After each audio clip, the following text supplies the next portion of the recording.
we've got one of DC's biggest, baddest, definitely deadliest villains to talk about, and that's none other than Deathstroke, the Terminator. And he's got a brand new series that has just hit issue number 2, and it's brought to us by Joshua Williamson with amazing art by Howard Porter. And I have to give a shout out. Sometimes I miss shouting out the colorist, so I do apologize. But the colorist is the Studio Hi-Fi. And wow, the colors on this book pop. Howard Porter's art is fantastic. And what this book is called, Deathstroke Inc. And we have a new twist, a new turn on Deathstroke, the Terminator. Known to be an assassin and a mercenary for hire, Deathstroke is now, shall we say, coming to the end of his long career. And he's looking back, not with remorse, but he's like, I've done the villain thing. I've been a hero a couple of times. I've been a mercenary, but he's like, let me try and, you know, not atone, but let me try being a hero and do some good in the world. Yeah. And he teams up with an organization called Trust. They recruit Black Canary. Yep, that's right. Dina Lance, Black Canary, gets recruited to work with him, with Slade. And yeah, they are the field agents. And they put together this really cool strike team that is doing kind of Mission Impossible-esque dirty work. And almost like you know, they put the crew. They've got the new toy man who has basically repairing Batman's tech. So they have got Batman's tech. If you guys have been following Batman, a lot of his tech got on the black market. Trust bought it all up. Toyman is retrofitting it for their use. So it's pretty cool how they've got this team going. And the Trust organization sounds a little bit shady and fishy, but both our heroes, Dina Lance and Slade Wilson, they both know something's on the up and up. And actually, what I really liked about it was they actually teased this series in the Batman Urban, is it called Urban Nights, Jesse, that Batman series? Urban Nights, Urban Legends, something. Urban Lights or Urban Legends, yeah. They teased that, and we had basically Oracle inserting Dina Lance into Trust so she can kind of be a double agent to make sure that these guys are on the up and up.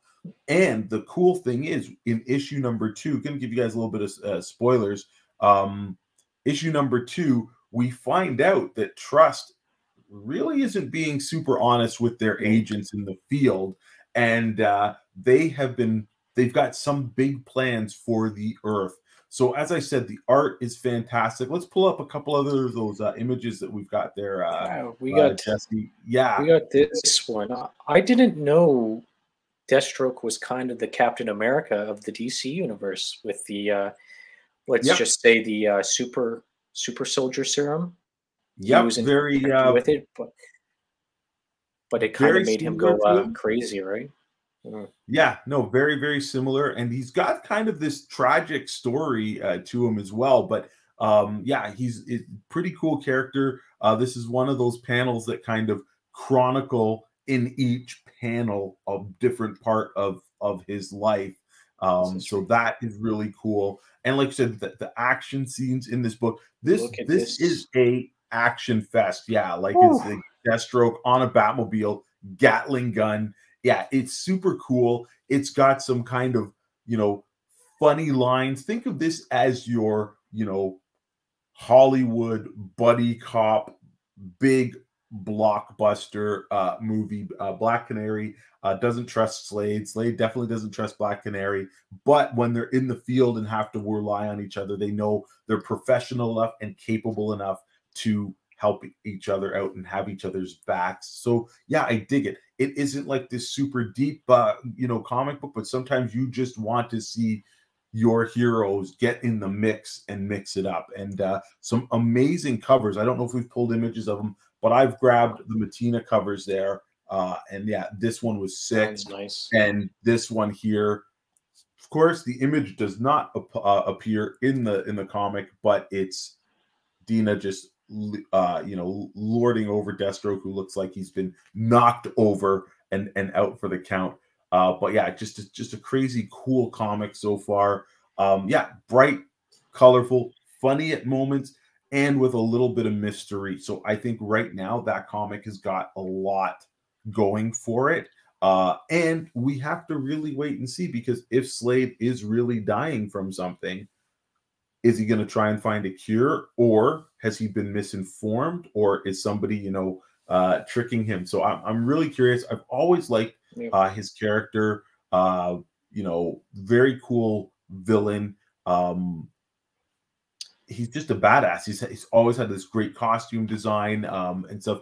And there's been so many people that have borrowed from his, shall we say, power set, his costume, what he is, that you cannot, shall we say, ignore the impact that a character like Slade Wilson has had on, not only the DC universe, but other comic book universe as well.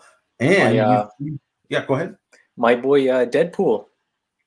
Wade Wilson, Wade Wilson, copy of Slade Wilson, right? Yeah, I don't think you can make it any more obvious than and the same armory too. He's got the knife, the sword, and the gunplay. The only difference is obviously Deadpool is big into the wisecracks and stuff. But yeah, definitely an influence there. And also look at that influence in Hollywood. We had Deathstroke being a super big part of the Green Arrow show, and they changed up his origins quite a bit for that. He was big in Titans too, and he was the second season. Yeah, well, that's where he's originally from. Was from the Teen Titans comic, so they got that part right. But sorry, also, one question. Yeah. At the store, don't you have the first appearance of Deathstroke in the Titans? We actually do have a CGC graded copy of the first appearance of Deathstroke, coming in at a nice 9.6. Wow. So that's a cool book. That's when you talk about history. Yeah, not only a piece of history, but when you talk about a key book, he's a key character. He's stuck around since the 80s. He's had media influence. He's been in video games, lots of stuff. So yeah, definitely a cool character to have.